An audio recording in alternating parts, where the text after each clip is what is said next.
माणिकचंद वाजपेयी का जन्म शताब्दी समारोह मनाया जा रहा है। डाक टिकट का अनावरण समारोह इस वक्त जारी है। मिंटो हॉल में सीएम शिवराज सिंह चौहान इस कार्यक्रम में पहुंचे हुए। तस्वीरें आप देख रहे हैं, सीधी तस्वीरें। पत्रकार और साहित्यकार मामाजी माणिकचंद वाजपेयी के लिए अटल लक्ष्य है इस कार्यक्रम का आयोजन। दिनकर सा है नियमित जीवन।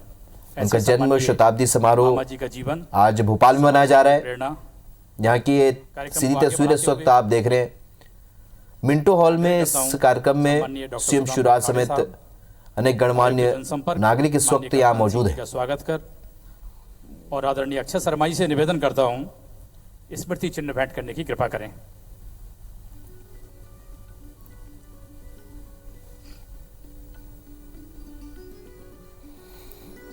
तो सीधी तस्वीर इस वक्त आप देख रहे हैं मिंटो हॉल से।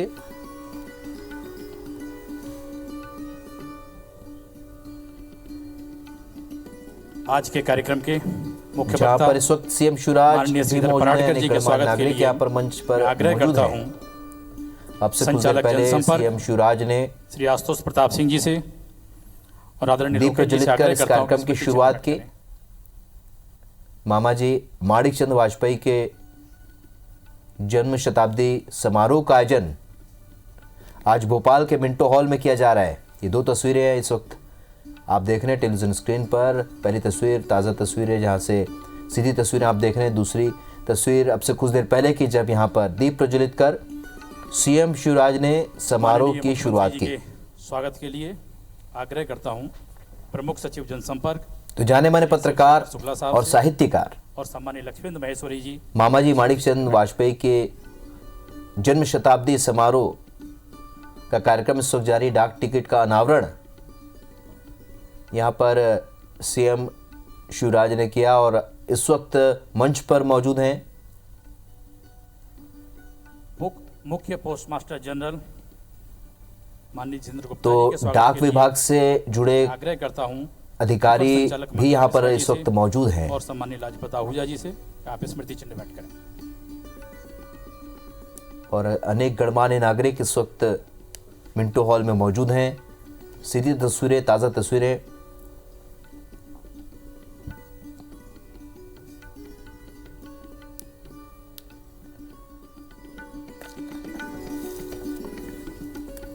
स्वागत की वेला के बाद आज का जो मुख्य कार्यक्रम मामाजी के जीवन के ऊपर एक डाक टिकट का विमोचन। आगे की पंक्तियां हैं। बड़ा लक्ष्य क्या होता है पूछा मेरे मन ने, बड़ा लक्ष्य हो बड़ी तपस्या, बड़ा हृदय मृदुबाणी, श्रेय राम का दोष हमारा यह प्रवृत्ति कल्याणी। इन्हीं पंक्तियों के साथ मामाजी ने अपने जीवन को जिया है और समाज को प्रकाशमान किया है। मैं मामाजी के जीवन पर इस डाक टिकट के विमोचन के लिए आग्रह करता हूं सम्मानित जितेंद्र गुप्ता जी इसका विलोप माननीय मुख्यमंत्री जी को भेंट करते हुए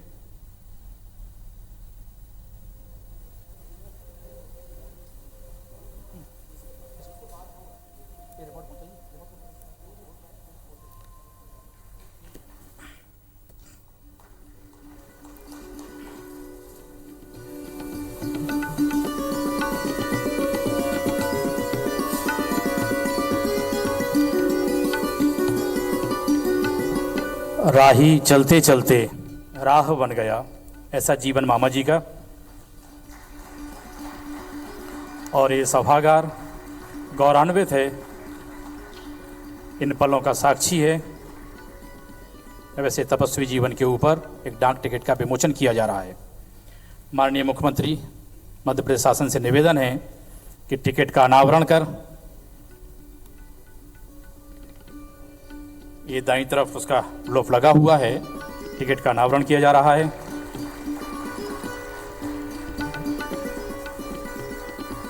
मैं सम्मानीय मुख्य पोस्टमास्टर जनरल जितेंद्र गुप्ता साहब से आग्रह करता हूं कि इस डाक टिकट के संबंध में सदन को जानकारी उपलब्ध कराएं।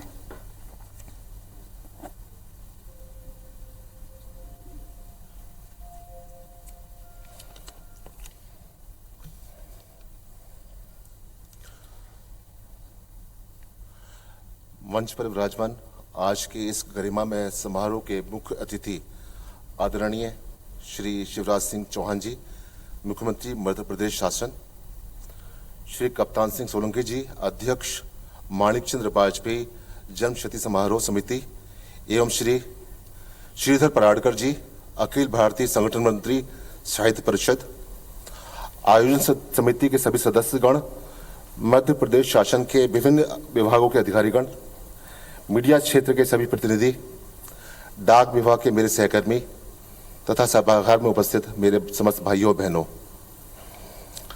डाक टिकट जो प्रारंभ में डाक की प्राप्ति के टोकन के रूप में प्रारंभ हुआ था, वह आज राष्ट्रीय विरासत और घटनाओं को मनाने, हर्ष व्यक्त करने, प्रचार करने का तरीका है। यह एक राजदूत, राष्ट्र की संप्रभुता और राष्ट्र के इतिहास और संस्कृति के प्रतीक के रूप में महान भूमिका निभाता है। स्वतंत्रता के बाद डाक टिकटों के माध्यम से शुरू में विज्ञान और प्रौद्योगिकी के साथ साथ पंचवर्षीय योजनाओं आदि जैसे विषयों पर को चित्रित करते हुए देश की उपलब्धियों तथा इसके सामाजिक आर्थिक विकास पर प्रकाश डाला गया था। बाद में देश की समृद्ध सांस्कृतिक और प्राकृतिक विरासत का प्रदर्शन किया गया और कला, वास्तुकला, शिल्प, समुद्री विरासत, राज, प्रौद्योगिकी, रक्षा और सिनेमाई उत्कृष्टता पर विषयगत सेटों में कई सुंदर डाक टिकट जारी किए गए। देश और अंतर्राष्ट्रीय स्तर के महान नेताओं को स्मारक टिकटों के माध्यम से स्मरण किया गया है। चित्रकला, साहित्य, विज्ञान, संगीत, सामाजिक उत्थान जैसे क्षेत्रों में अपार योगदान देने वाले व्यक्तियों पर स्मारक डाक टिकट जारी किए गए हैं।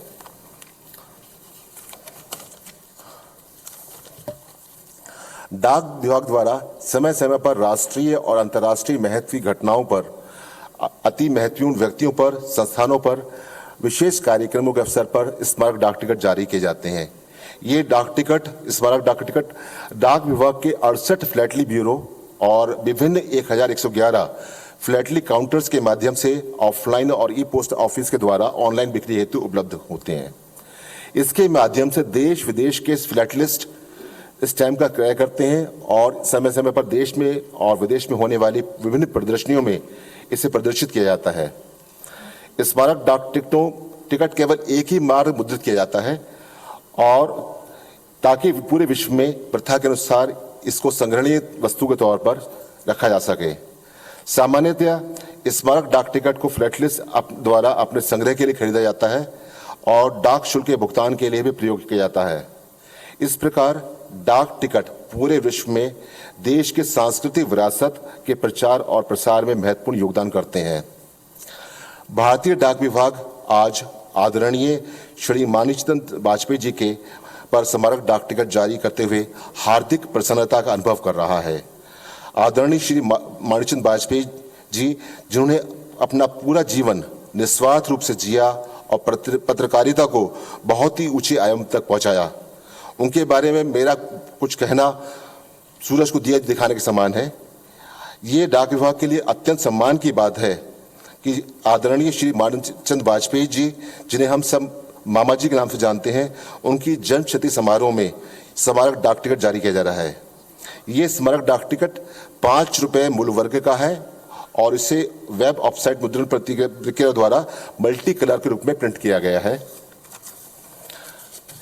यहाँ पर मैं उपस्थित गणमान्य अतिथियों की जानकारी के लिए बताना चाहूँगा कि डाक विभाग ने वर्तमान कोरोना काल में देश में महत्वपूर्ण भूमिका निभाई है।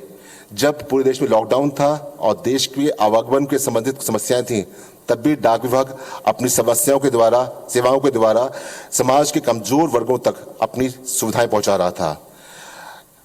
डाक विभाग ने केंद्र एवं राज्य सरकार द्वारा जारी की गई शासकीय सब्सिडी को आधार जनित भुगतान सेवा के माध्यम से आम जनता को घर पर भुगतान की सुविधाएं और आर्थिक मदद पहुंचाने में तथा स्पीड पोस्ट के माध्यम से स्वास्थ्य उपकरणों और दवाइयों का विभिन्न जगह पहुंचाने में अहम योगदान दिया।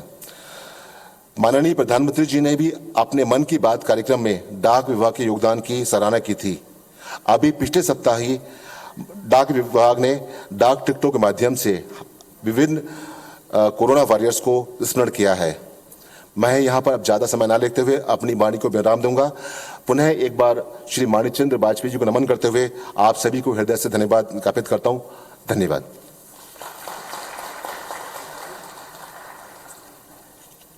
भारत के परमवीर चक्र विजेताओं पर प्रकाशित एक पुस्तक का विमोचन।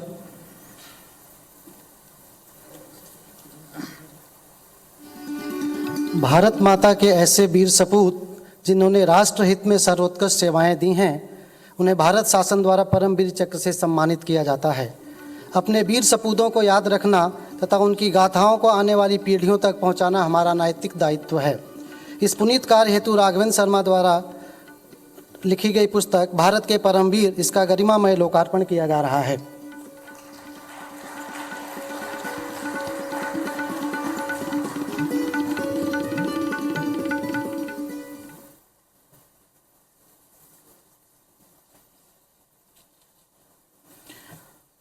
दो में से तुम्हें क्या चाहिए, कलम या तलवार?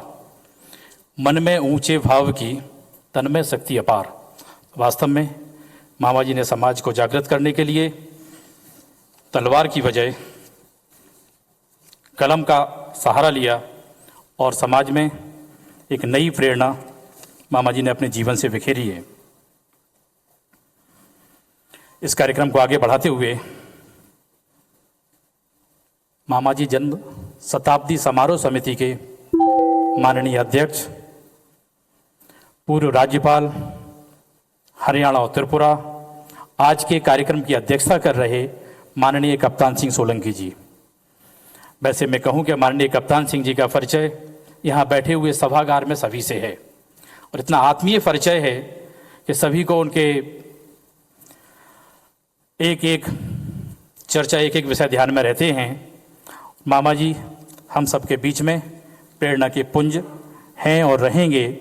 इसकी आज के कार्यक्रम की प्रस्तावना और बीज वक्तव्य के लिए मैं सम्माननीय कप्तान सिंह जी से विनम्र आग्रह करता हूं कि आज के कार्यक्रम की प्रस्तावना और बीज वक्तव्य हम सबके बीच में रखें।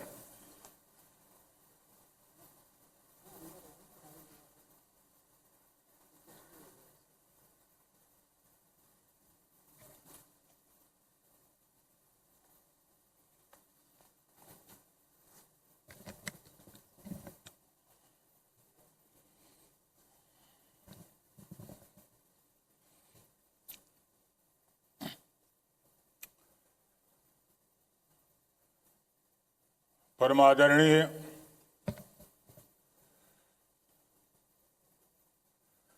मध्य प्रदेश के माननीय मुख्यमंत्री और आज के इस प्रेरणादायी आयोजन के मुख्य अतिथि श्री शिवराज सिंह जी चौहान,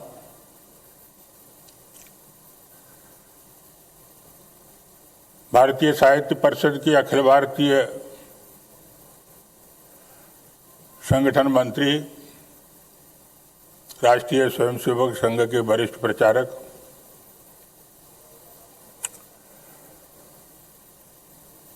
जिनका पूज्य मामा जी के सानिध्य में काफी समय बीता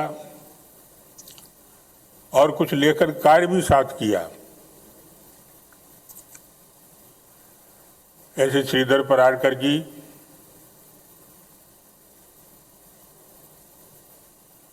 आज का डाक टिकट जारी किया गया,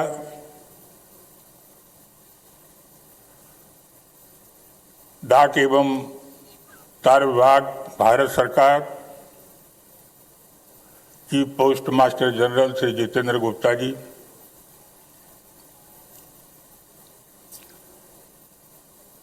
शताब्दी समारोह समिति के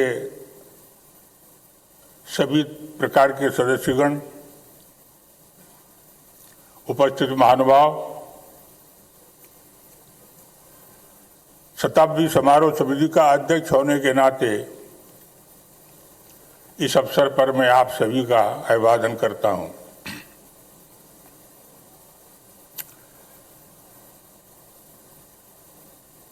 मामा जी ने अपना जीवन, पूरा जीवन समाज के लिए जिया।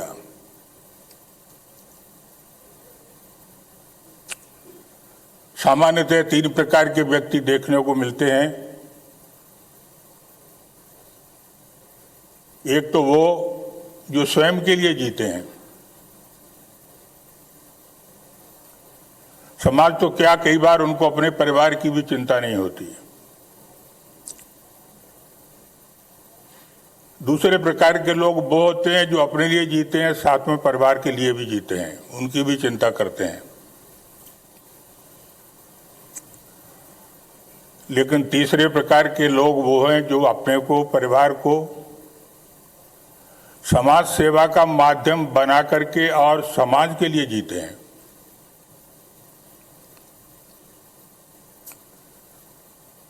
मामा जी उन व्यक्तियों में से एक थे जो संपूर्ण रूप से समाज के लिए जिए। हम सब के लिए वो प्रेरणा का केंद्र बने।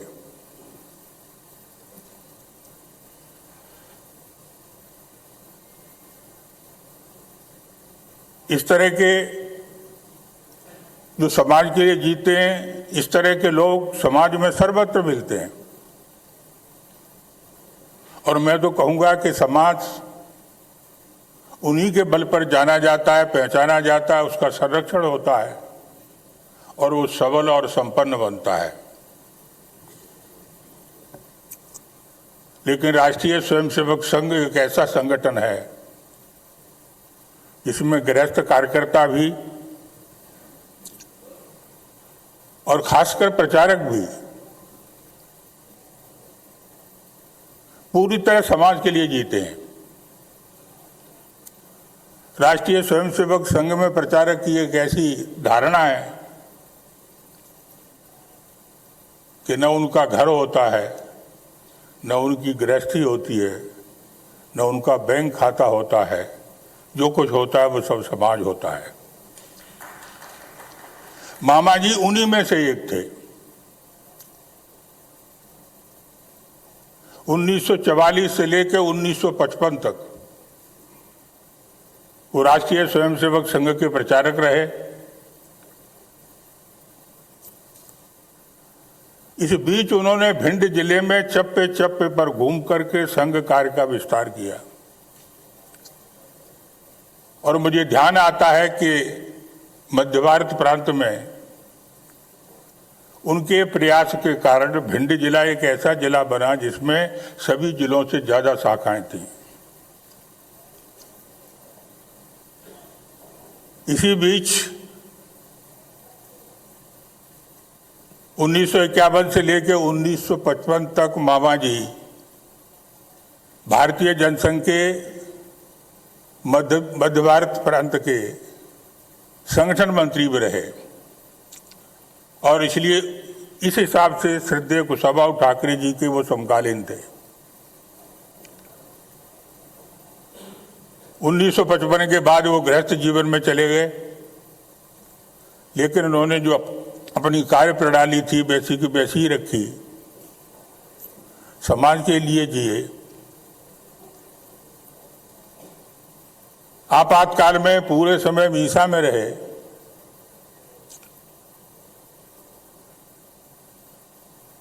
उसी समय उनकी धर्मपत्नी का देहांत हो गया और 1985 से लेकर 2005 तक जीवन पर्यंत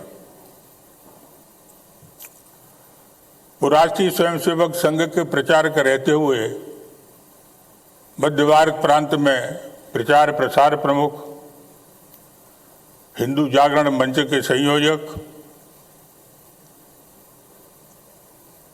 और स्वदेशी जागरण मंच के संयोजक के रूप में काम करते रहे। इसी बीच के अंदर उन्होंने भिंड जिले का देश मित्र नाम का समाचार पत्र, उसके संपादन का काम किया। पत्रकारिता उनकी वहां से शुरू हुई। 1966 में वो इंदौर गए। इंदौर स्वदेश की स्थापना हुई, प्रारंभ हुआ, उसके प्रधान संपादक रहे। ग्वालियर स्वदेश समूह के वो प्रधान संपादक के रूप में भी काम करते रहे और भोपाल से जो स्वदेश समूह का प्रकाशन हो रहा है उसके वो सलाहकार संपादक के रूप में काम करते रहे। और इसलिए पूरे जीवन पर अगर ध्यान देंगे तो मामा जी सबके लिए प्रेरणा के केंद्र बनने के साथ साथ उन्होंने समाज के लिए जो काम किए वो सारे के सारे काम आज भी प्रासंगिक हैं, आज भी अनुकरणीय हैं। और इसलिए उनको याद करना, जब भी याद करते हैं तो मन को बड़ी सांत्वना मिलती है, मन को बड़ा समाधान मिलता है, बुद्धि को दिशा मिलती है और आत्मा आनंदित हो जाती है। इसी बात को ध्यान में रख करके जब उनका शताब्दी वर्ष आया,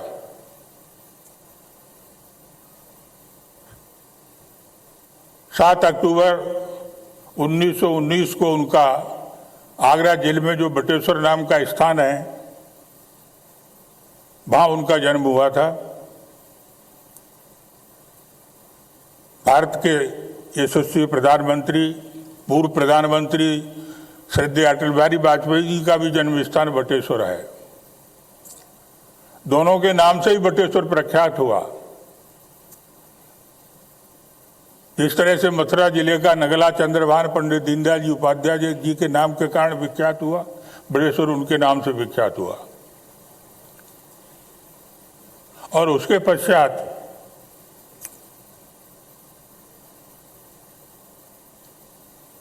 मामा जी भिंड में आए, जैसा मैंने पहले कहा,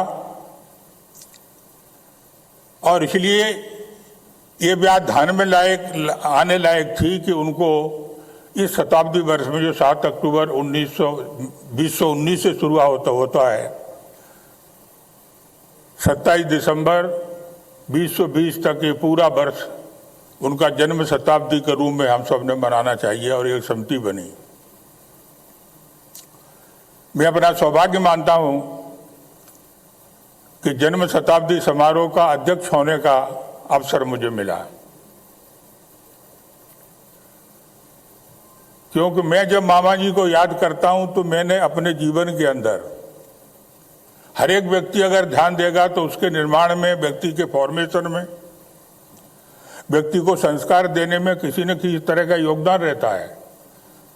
परिवार का योगदान रहता है, व्यक्ति का योगदान रहता है। इसी तरह मामा जी भी मेरे जीवन को बनाने में उनका बहुत बड़ा योगदान रहा है। इस अवसर पर मैं उसका उल्लेख करना चाहता हूं। मैं एक भिंड जिले के अंदर एक छोटे से गांव में पैदा हुआ था। सड़क का भी जब कोई संपर्क नहीं था उस गांव से।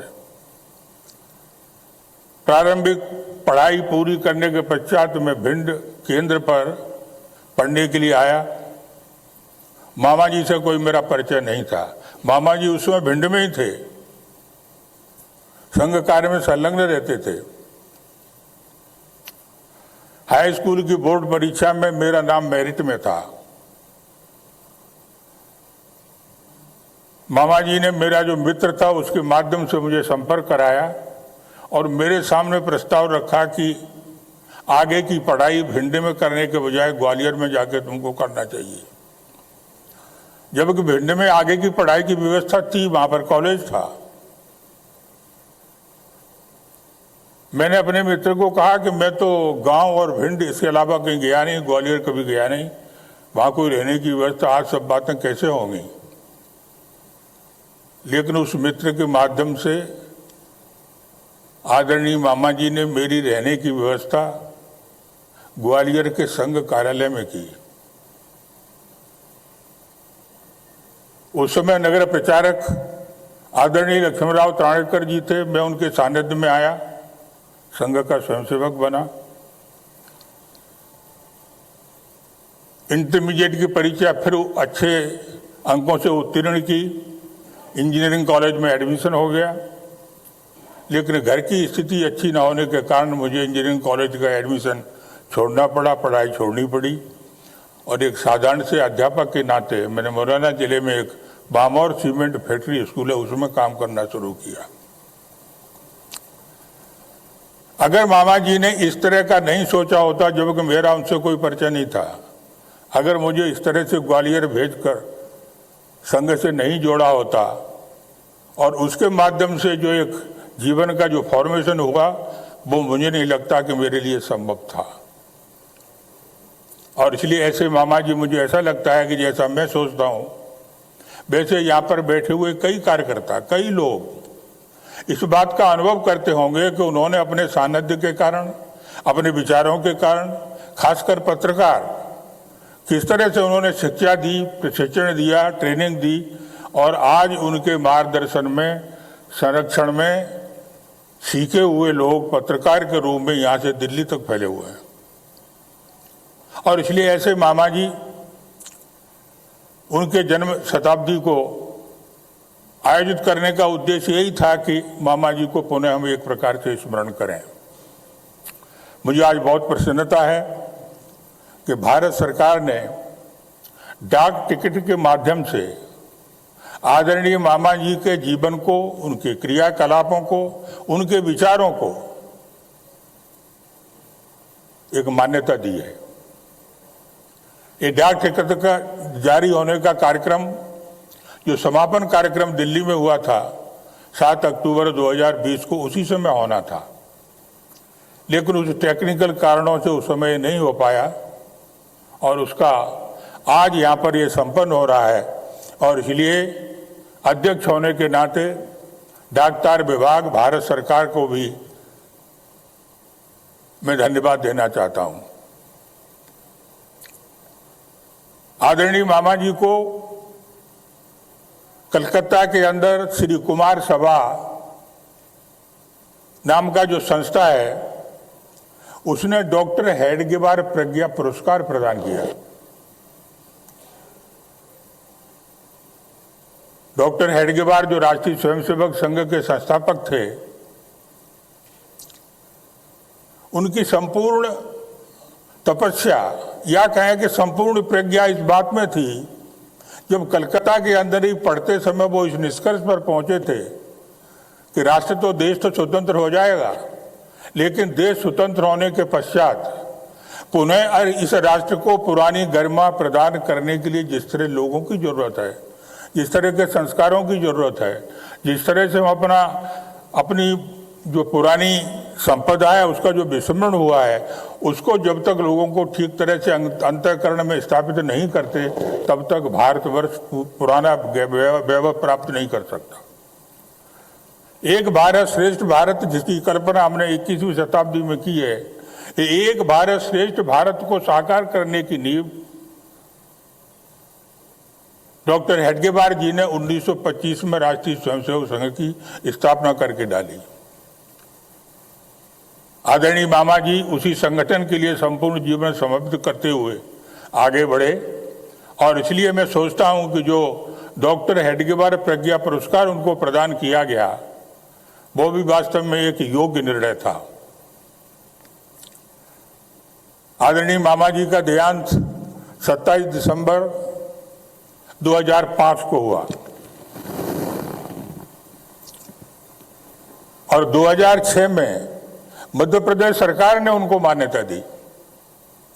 2006 में मध्य प्रदेश सरकार ने ध्येयनिष्ठ पत्रकारिता, मामा जी के नाम से ध्येयनिष्ठ पत्रकारिता राष्ट्रीय सम्मान समारोह की घोषणा की। लेकिन पिछले समय में मध्य प्रदेश के अंदर सत्ता परिवर्तन हुआ। सत्ता परिवर्तन के अंदर जो ध्येयनिष्ठ पत्रकारिता राष्ट्रीय सम्मान पुरस्कार जो उनको भारत प्रदेश की सरकार के द्वारा जो प्रदान किया गया था, उसको बंद कर दिया। ये वास्तव में चिंता का विषय था,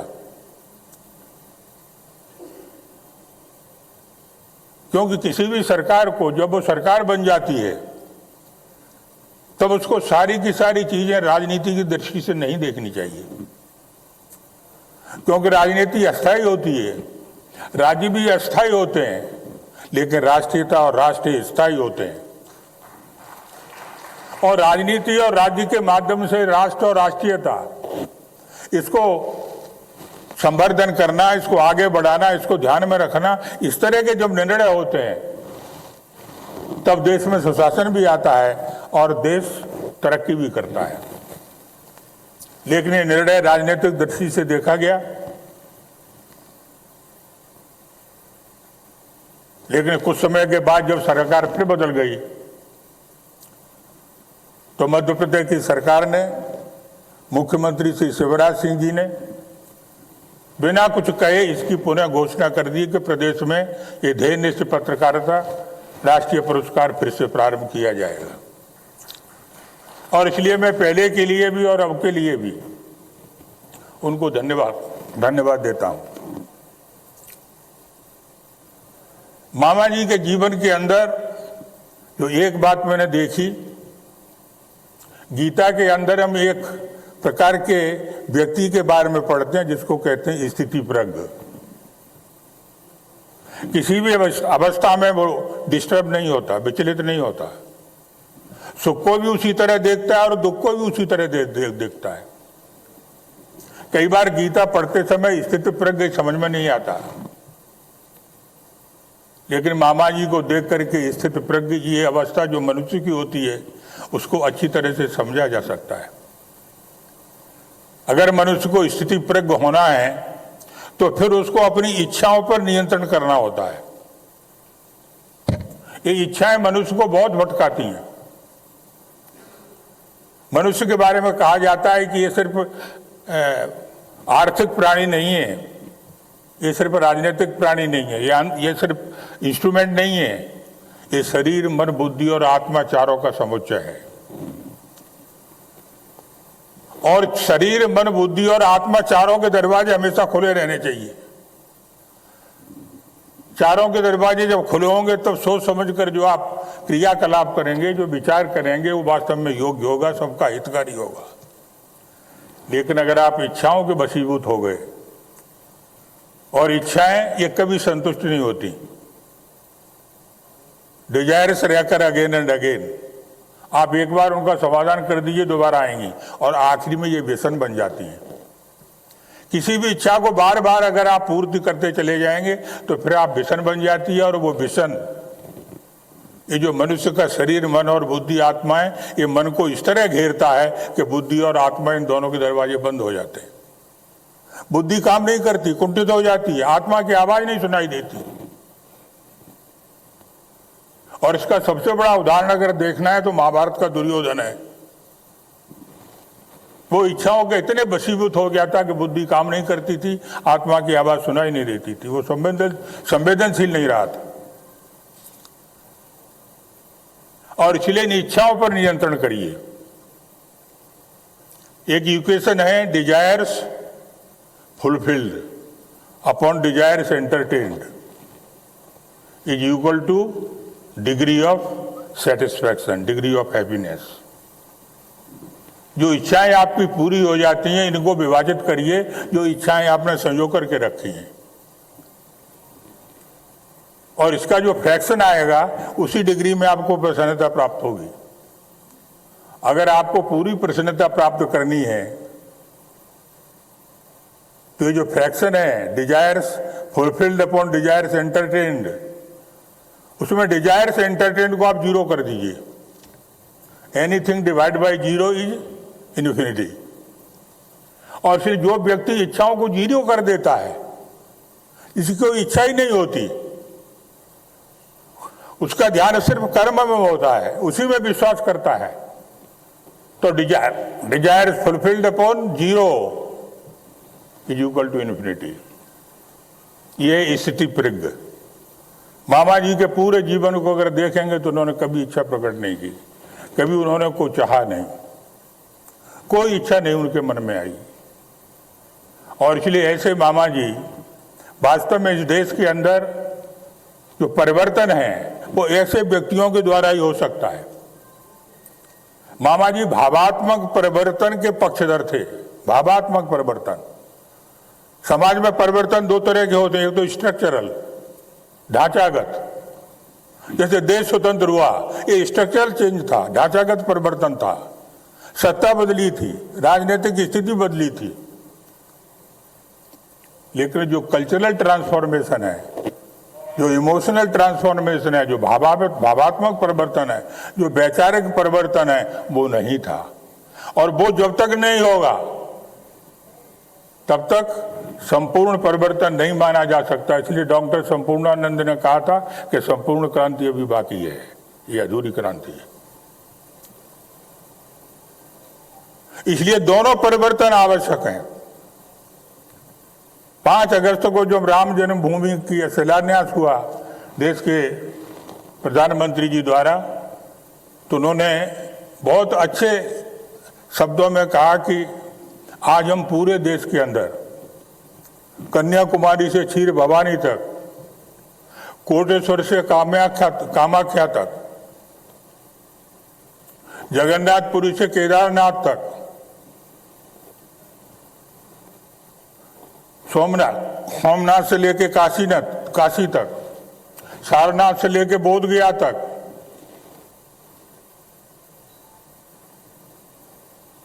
अमृतसर से लेके पटना से साहब तक, अंडमान से लेके अजमेर तक और लक्षद्वीप से लेकर लेह तक। ये स्ट्रक्चरल की जानकारी है, लेकिन बाद में जिस वाक्य का उन्होंने प्रयोग किया है, मैं देख रहा हूं कि संपूर्ण जगह पूरा का पूरा वातावरण राममय हो गया है।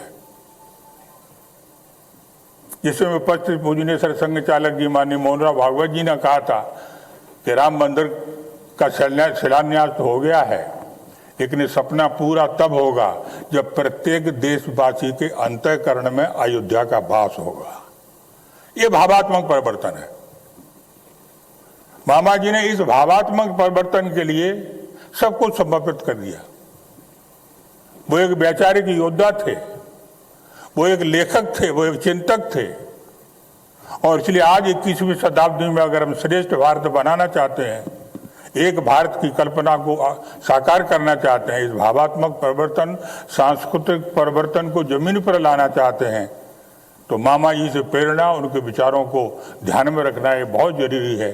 इसको लेकर के ये शताब्दी वर्ष का आयोजन किया गया, जिसका समापन 7 दिसंबर 2020 को दिल्ली में हुआ। आज डाक तार विभाग की ओर से, भारत सरकार की ओर से भी इनके विचारों को मान्यता मिली है, और इसलिए उनको पुनः धन्यवाद देते हुए तथा मध्य प्रदेश सरकार का जनसंपर्क विभाग इसने इसका आयोजन किया है, मैं अपनी बात समाप्त करता हूं। जय हिंद।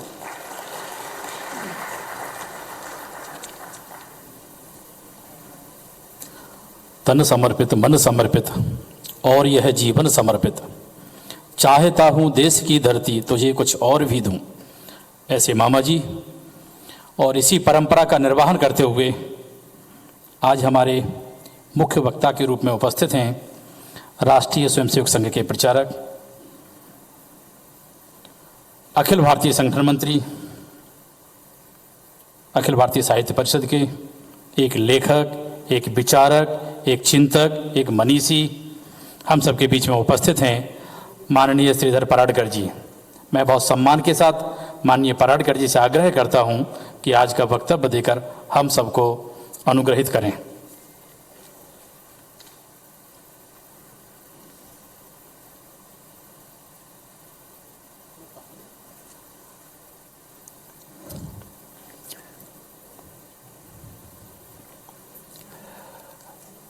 इस समारोह के मुख्य अतिथि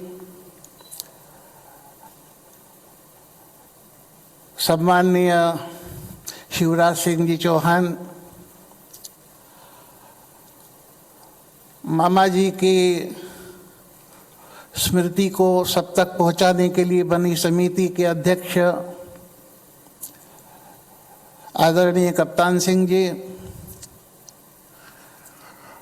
पोस्ट विभाग के प्रमुख गुप्ता जी और उपस्थित भाइयों और बहनों,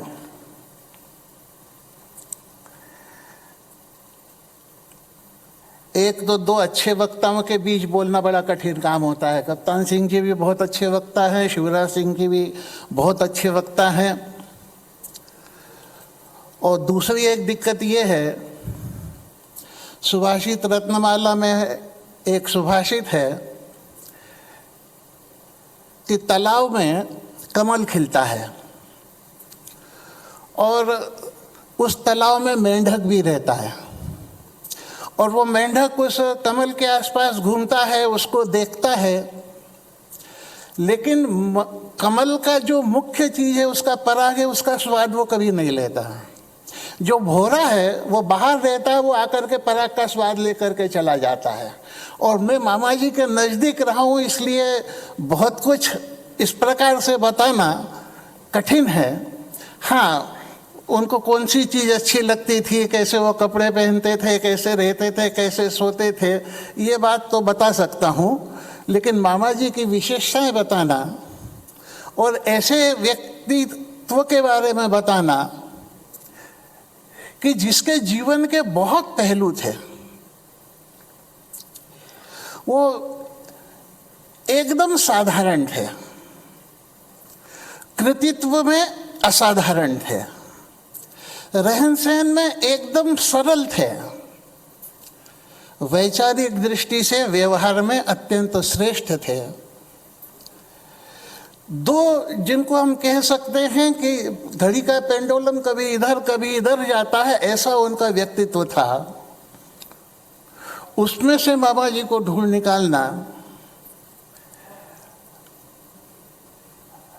मामा जी हम सबको मालूम है कि स्वदेश के संपादक रहे हैं। मेरे को भोपाल का ये एक संस्मरण याद है, जो स्वदेश के लोग हैं उनको भी याद होगा, कि वो भोपाल में रेल से उतरे थे। कभी वो किसी को बुलाते नहीं थे, कारवार भी बुलाते नहीं थे, परिचय बहुत था। 9 नंबर की बस पकड़ते थे, वो बाहर निकल कर रेड सी होटल जहाँ बना है वहाँ से, और सीधे समीधा रुकते थे। तो उनकी जेब कट गई उस दिन, जेब में उनके 2-1 हजार रुपये थे। तो प्रेस में पहुंचने के बाद उन्होंने हरिमोहन जो संपादक थे शर्मा, उनसे कहा, हरिमोहन आज तो जेब कट गई मेरी। तो हरिमोहन जी जवान भी थे और स्वदेश पेपर में काम करना इसका भी उनको भान था। तो उन्होंने एसपी को फ़ोन लगाया कि अरे हमारे संपादक है, उनकी जेब कट गई है, क्या हो रहा है। तो मशीनरी जैसे हिलती है हिली, उसको पकड़ भी ली है जेब कतरे को। दूसरे दिन वो जेब कतरा स्वदेश में आया देखने के लिए।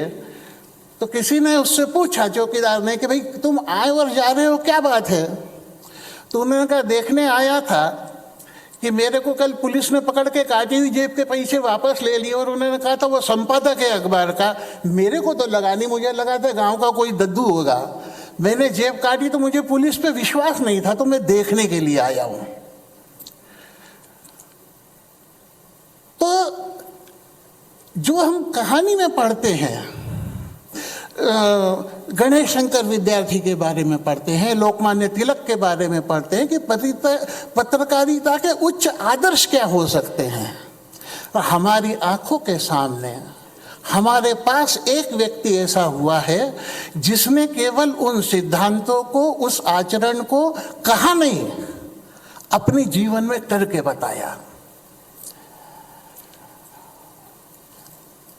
मेरे को उनके साथ रहकर कुछ लेखन कार्य करने का मौका भी मिला है, और उसी का परिणाम है कि आज मैं यहाँ पर उपस्थित हूँ। तुलसीदास जी ने कहा भी है कि गगन चढ़ी रज पवन प्रसंगा, कि जब धूल जो है हवा के साथ संपर्क करती है तो वो भी उड़ के आसमान में पहुँच जाती है, लेकिन अगर उसको नीचे वाले पानी का संपर्क मिलता है तो वो कीचड़ बन जाती है।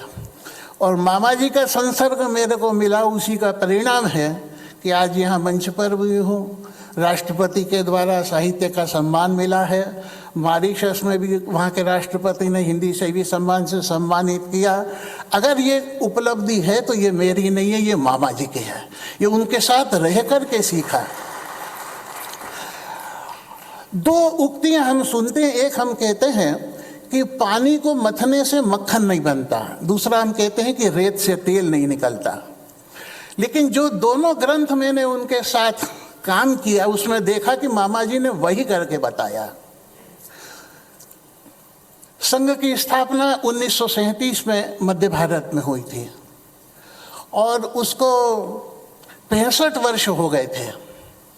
वैसे ही संघ के में कुछ लिखा पढ़ी होती नहीं है, कोई लिखा नहीं गया, 63 वर्ष के बाद संघ का काम कैसे प्रारंभ हुआ, बिना किसी कागज पत्र के, बताने वाला कोई नहीं।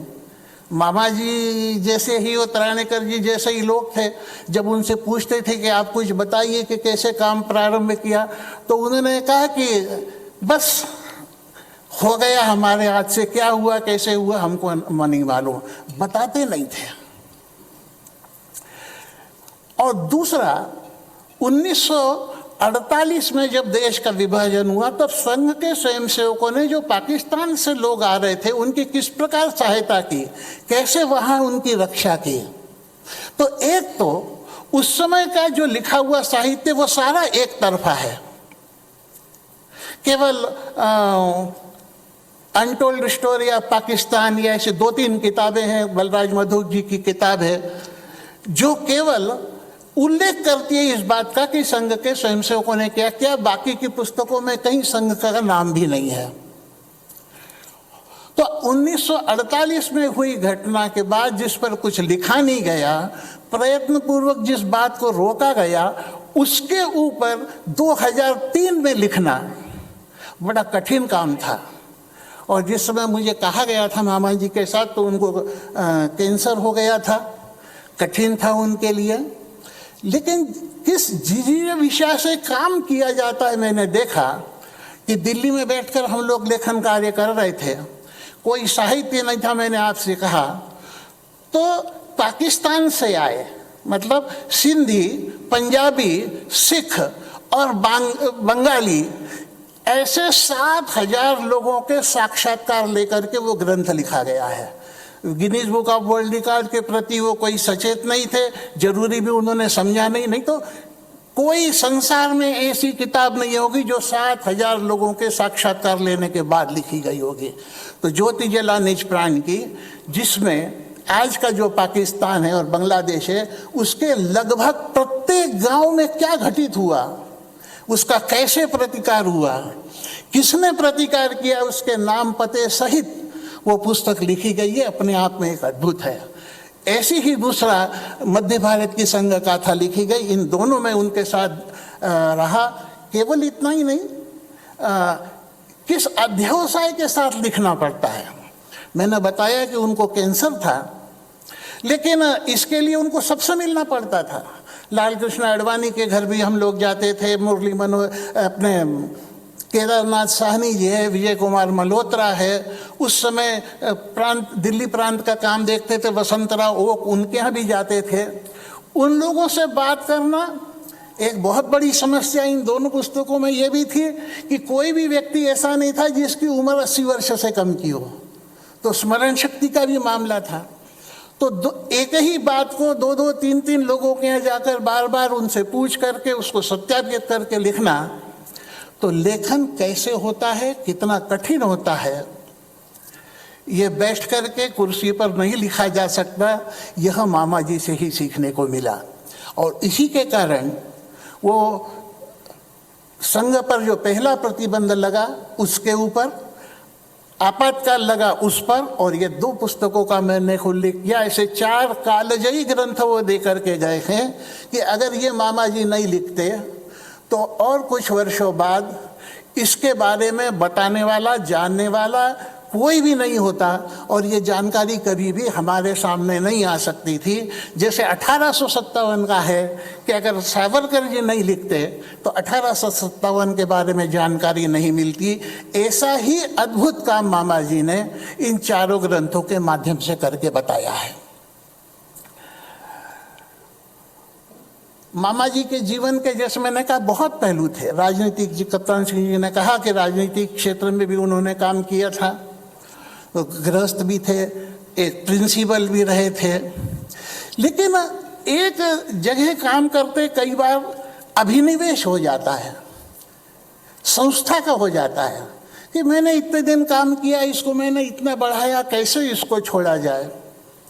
कई बार स्थान से हो जाता है, कई बार पद के प्रति अभिनिवेश हो जाता है। लेकिन मैंने उनके साथ रह करके देखा कि मामा जी का किसी भी हर काम बड़े लगन के साथ किया, समर्पण के साथ किया। लेकिन किसी के भी साथ, जैसा कप्तान सिंह ने कहा कि स्थित प्रज्ञ की तरह, जैसे ही उन्होंने कहा कि आपको सब संपर्क प्रमुख का काम करना, वो करने लग गए। फिर भूल गए कि पहले क्या काम था। जब उनसे हिंदू जागरण मंच का काम करने को कहा, वो काम करने लगे। पूरे जीवन में इस प्रकार की तटस्थता आज हम देखते हैं कि कोई भी व्यक्ति समाज जीवन में कहीं भी काम कर रहा हो, उसकी अंतिम इच्छा होती है कि राजनीति में धीरे धीरे घुस जाऊं और वहाँ कोई ना कोई पद और दायित्व मिले। लेकिन मामा जी वो उल्टे थे नर्मदा जी की तरह कि सब नदियाँ उत्तर से दक्षिण बह रही हैं, लेकिन नर्मदा जी जैसे पूर्व से पश्चिम की तरफ जाती है, से मामा जी राजनीति से निकलकर दोबारा समाज जीवन के क्षेत्र में आए थे। ऐसा अद्भुत संयोग गिने चुने मिलते हैं, और भी हैं बहुत सारे, लेकिन कम रहते हैं अपवाद स्वरूप, आदर्श के रूप में हमारे सामने है। मामा जी के बारे में उनके व्यक्तिगत जीवन, उनके साथ रहते हुए कैसे अनुभव, उनकी सादगी क्या थी, उनकी सरलता क्या थी, उनके प्रति लोगों के मन में श्रद्धा कितनी थी, और वो कितने सहज थे कि जो सामान्य व्यवहार होता है उसको करते समय भी वो कभी इस बात का अनुभव उनको नहीं होता था कि मैं कोई अलग कर रहा हूं। और इसलिए सबके साथ, बड़ा हो छोटा हो, उनकी निभ जाती थी। संपादक थे, लेकिन शाखा में आए, किसी ने कुछ पूछा तो उसको अंग्रेजी पढ़ाना भी उस चालू कर देते थे, गणित भी पढ़ाते थे। वो किसी को किसी प्रकार की सहायता हो, मामा जी उसके लिए तैयार रहते थे। हम आज सब उनको मामा जी के रूप में जानते हैं, लेकिन मामा होना और मामा बनना, इन दोनों में अंतर है। और मामा बनाना तो और ही अलग चीज होती है कि मामा बनाना बड़ा बुरा माना जाता है, लेकिन मामा हो जाने का अर्थ क्या होता है, एक परिणाम हम यहाँ देख रहे हैं, सामने हमारे मंच पर बैठा है कि लोकप्रियता कितनी मिलती है। मामा जी ने भी अपने जीवन में केवल वो मामा थे नहीं, मामा बन गए। जितने असंख्य भांजे भांजी थे उनकी कभी भी किसी प्रकार की भी सहायता हो, असंख्य लोग हो गए जिनके नौकरी में उन्होंने सहायता की। अस्पताल का काम हो, सब जगह उनका परिचय था, और इसलिए उसकी सहायता करना, साइकिल पे बैठ के जा रहे हैं, स्कूटर पे उसके साथ बैठ के जा रहे हैं, ये नहीं कि केवल फोन पर चल जाए। तो जीवन में उन्होंने, मामा क्या होता है, जो उत्तर भारत का विशेष करके मामा भांजे का संबंध है, उन्होंने अपने जीवन में करके बताया। तो मामा जी के जीवन से अगर हम कोई चीज सीख सकते हैं तो वो यही है कि जीवन में सरलता, सहजता, लेकिन कृतित्व में असाधारणता, ये दोनों उनके जीवन के ऐसे गुण थे जिनको आदर्श के रूप में सामने रखने की आवश्यकता है। और यदि आदर्श हमारे सामने जो अच्छा नहीं रहता है तो फिर ऐसे ही परिणाम होते हैं कि ऐसे श्रेष्ठ व्यक्ति के जीवन पर प्रारंभ किया गया पुरस्कार बंद करने की दुर्बुद्धि होती है। फिर आदर्श सामने न होने पर यह दुर्बुद्धि होती है कि अंडमान में सावरकर जी के नाम की लगाई हुई पट्टिका को वहां से हटा दिया जाता है। इसलिए इस प्रकार के आदर्श सामने रखना और उन आदर्शों के द्वारा केवल कार्यक्रम में आए, कार्यक्रम अच्छा हुआ, ताली बजाई, इतने से नहीं होता। तो उन आदर्शों को अपने जीवन में उतारकर व्यक्ति ने जो लकीर खींची थी, उस श्रेष्ठ व्यक्ति के कदमों पर चलती हुई उस लकीर को आगे बढ़ाते चले जाना, ये हम सब लोगों की जिम्मेदारी होती है। और इस जो कार्यक्रम हुए हैं मामा जी जन्म शताब्दी वर्ष के अवधि में, उसके कारण हम सब लोग इस प्रकार की प्रेरणा प्राप्त करके आगे बढ़ेंगे, ये विश्वास है। जो मामा जी जन्म शताब्दी समिति बनी है, उसने ये मेरे को उनके प्रति श्रद्धांजलि के रूप में कुछ बात कहने का अवसर दिया, इसलिए उनका आभार, धन्यवाद, जय हिंद।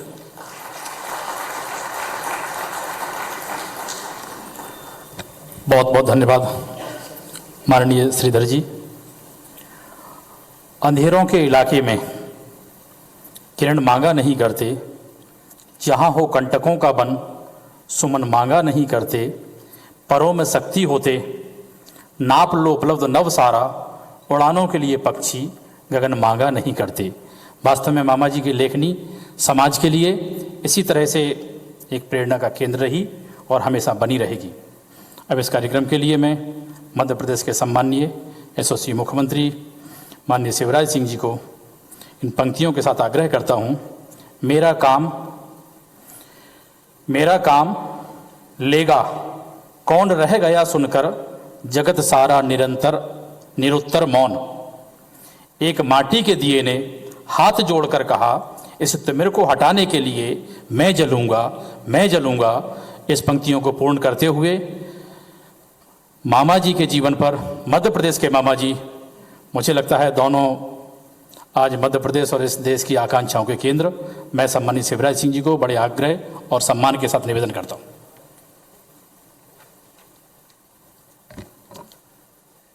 जन्म शताब्दी समारोह के समिति के अध्यक्ष,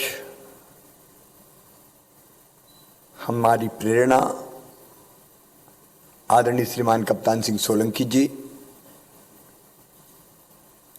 अभी जिन्होंने मामा जी के सानिध्य में अपने आप को बनाया, श्रद्धेय श्रीधर पराडकर जी, गुप्ता जी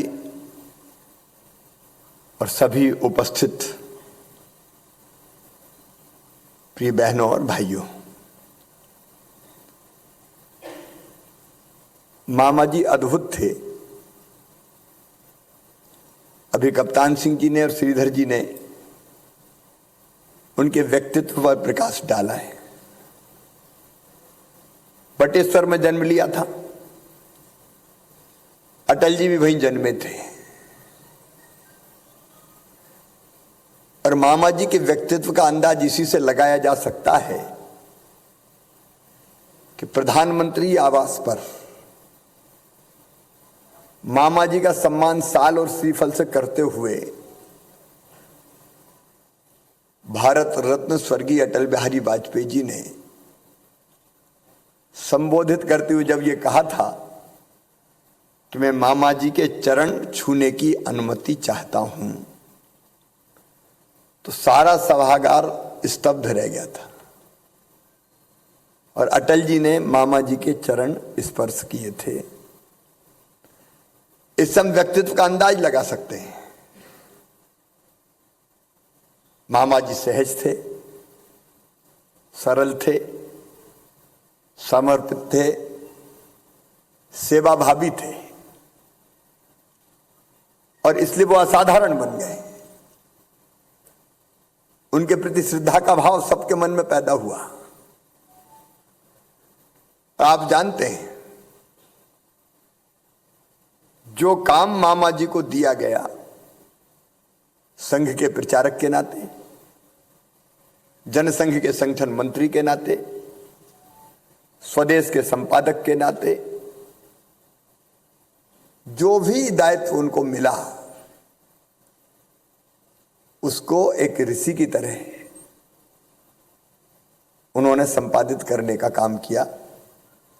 कप्तान सिंह जी अभी स्थित प्रज्ञ की बात कर रहे थे और जब मैं सीहोर से चला तो मामा जी के व्यक्तित्व के बारे में मैं भी सोच रहा था, तो मुझे एक श्लोक गीता जी का स्मरण आ रहा था।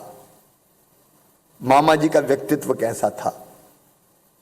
मुक्त संगो, अनहमवादी, धृति उत्साह समन्विता, सिद्धि असिद्धियों निर्विकारा, कर्ता सात्विक उच्चते। अर्जुन ने पूछा था भगवान श्री कृष्ण से कि सात्विक कार्यकर्ता किसे कहते हैं?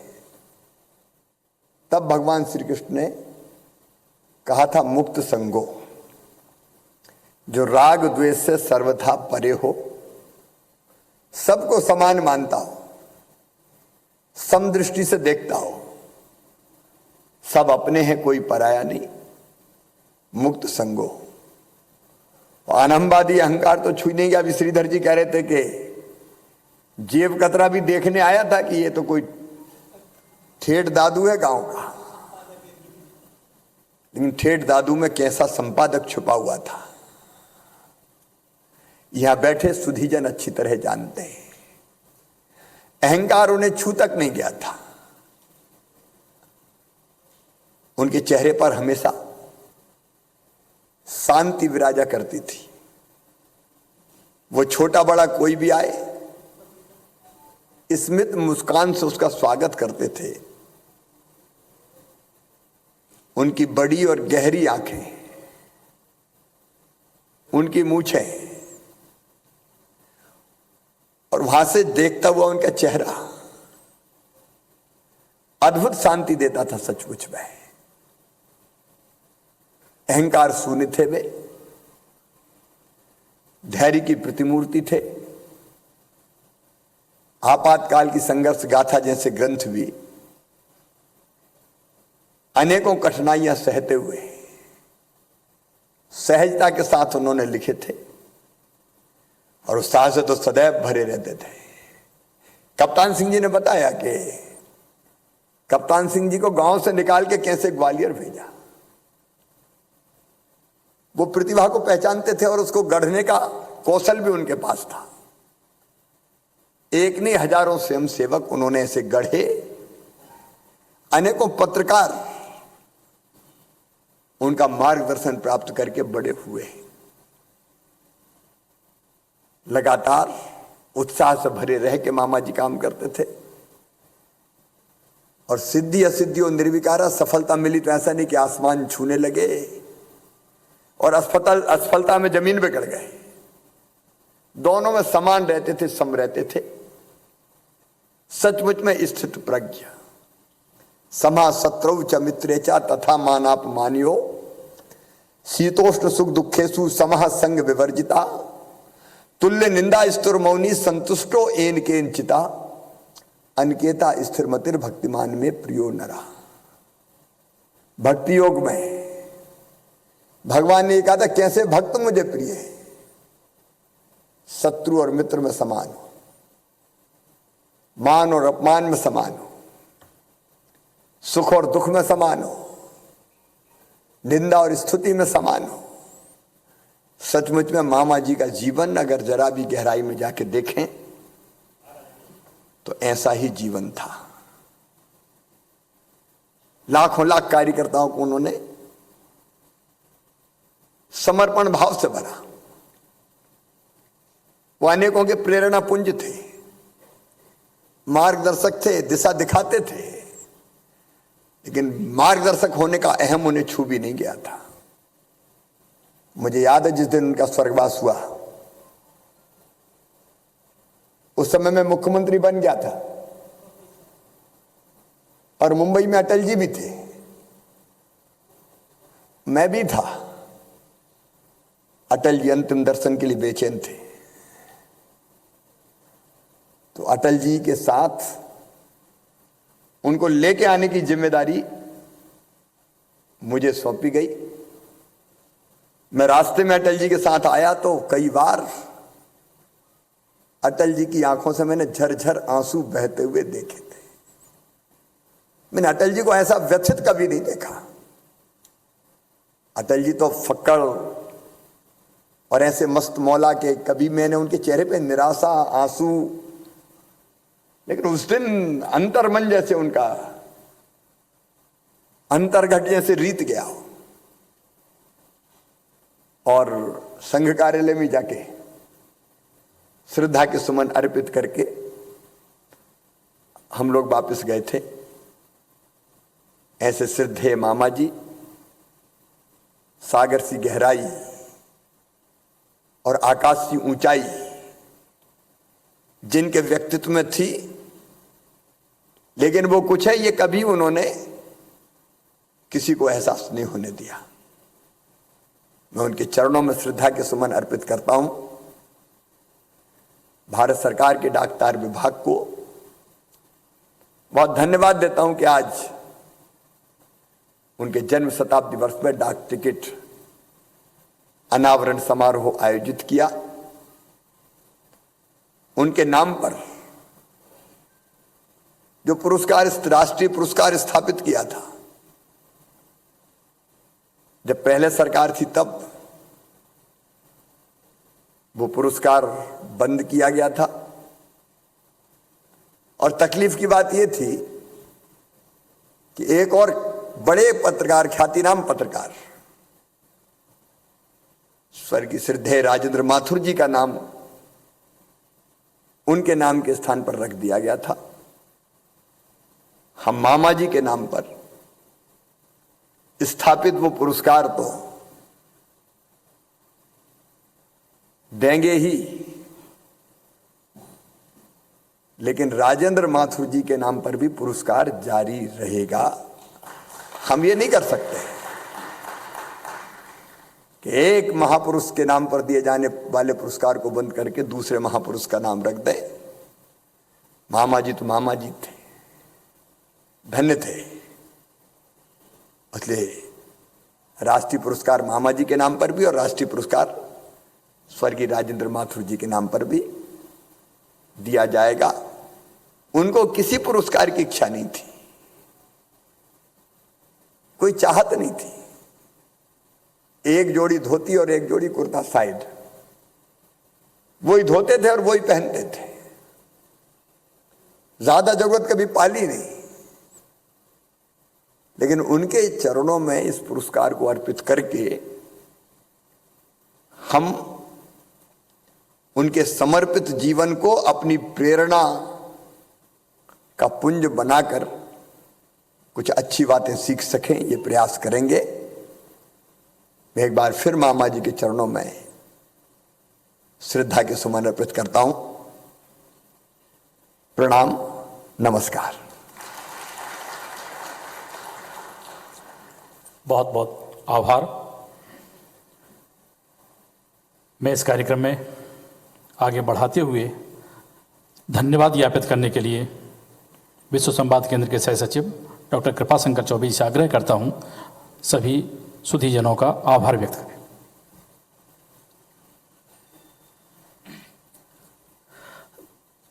धन्यवाद के तुरंत बाद वंदे मातरम होगा।